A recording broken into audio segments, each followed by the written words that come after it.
और कभी मोदी तो कभी नीतीश कुमार के सियासी रणनीतिकार रहे प्रशांत किशोर ने कांग्रेस नेता राहुल गांधी को ऐसी सलाह दे दी है जिससे कांग्रेस भड़क सकती है। प्रशांत ने ऐसा क्या कह दिया, इसे जानने के लिए देखिए ये रिपोर्ट। प्रशांत किशोर ने एक इंटरव्यू में कहा कि कांग्रेस को फिर से मजबूत करने के लिए उन्होंने एक योजना तैयार की थी, लेकिन उनकी रणनीति को मूर्त रूप देने के लिए उनके और कांग्रेस नेतृत्व के बीच मतभेद के चलते वह अलग हो गए थे। पिछले 10 सालों से अपेक्षित परिणाम नहीं देने के बावजूद राहुल गांधी न तो रास्ते से हट रहे हैं और न ही किसी और को आगे आने दे रहे हैं। मेरे अनुसार ये अलोकतांत्रिक है। प्रशांत किशोर ने सोनिया गांधी का भी जिक्र किया, जिसमें उन्होंने तत्कालीन प्रधानमंत्री राजीव गांधी की हत्या के बाद सोनिया गांधी की राजनीति से दूर रहने और 1991 में पीवी नरसिम्हा राव के कार्यभार संभालने को याद किया। प्रशांत किशोर ने कहा, जब आप एक ही काम पिछले 10 साल से कर रहे हैं और सफलता नहीं मिल रही है तो एक ब्रेक लेने में कोई बुराई नहीं है। आपको चाहिए कि 5 साल तक की जिम्मेदारी किसी और को सौंप दें। आपकी मां ने ऐसा किया है। प्रशांत किशोर ने सलाह के साथ राहुल गांधी पर कटाक्ष भी किया। उन्होंने कहा कि राहुल गांधी को ऐसा लगता है कि वे सब कुछ जानते हैं। यदि ऐसा लगता है तो आपको मदद की आवश्यकता नहीं है, तो कोई भी आपको मदद नहीं कर सकता। उन्हें लगता है कि वह सही हैं और वह मानते हैं कि उन्हें ऐसे व्यक्ति की जरूरत है जो उनकी सोच को मूर्त रूप दे सके। ये संभव नहीं है। और केंद्रीय मंत्री स्मृति ईरानी कांग्रेस नेता राहुल गांधी पर लगातार हमलावर हैं। रायबरेली में आज उन्होंने राहुल पर अमेठी को धोखा देने का आरोप लगाया। स्मृति ने यह भी कहा कि राहुल गांधी एक आतंकवादी संगठन की मदद से वायनाड में चुनाव लड़ रहे हैं। राहुल गांधी ने वायनाड को अपना परिवार घोषित किया। ये सुना जाता था कि लोग रंग बदलते हैं, पहली बार देखा कि व्यक्ति अपना परिवार भी बदलता है। और कल कांग्रेस के एक नेता ने वायनाड में ये घोषणा की कि राहुल गांधी ने वायनाड इसलिए चुनी क्योंकि उनको लगता है, राहुल गांधी का कहना है कि वायनाड के लोग ज्यादा वफादार हैं। तो अमेठी की वफा का क्या, जिन्होंने 15 साल एक ऐसे सांसद को ढोया जिसने अमेठी के लिए कुछ नहीं किया।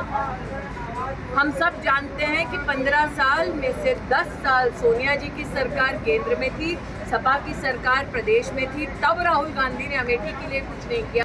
और अंत में ये कहना चाहती हूँ कि हमको ये जानकारी प्राप्त हुई है, ये जब जाहिर है कि वायनाड में अपना चुनाव लड़ने के लिए राहुल गांधी ने आतंकवादी संगठन पीएफआई का समर्थन लिया। बीजेपी अध्यक्ष जेपी नड्डा ने कांग्रेस पर बड़ा हमला बोला है। उन्होंने कांग्रेस पर तुष्टीकरण की राजनीति करने का आरोप लगाया है।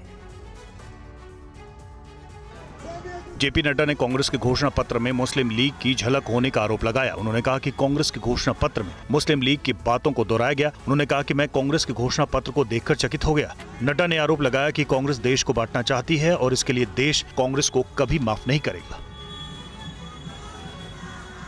कि वायनाड में नामांकन पत्र में के जुलूस में कांग्रेस पार्टी के झंडे क्यों गायब हो गए?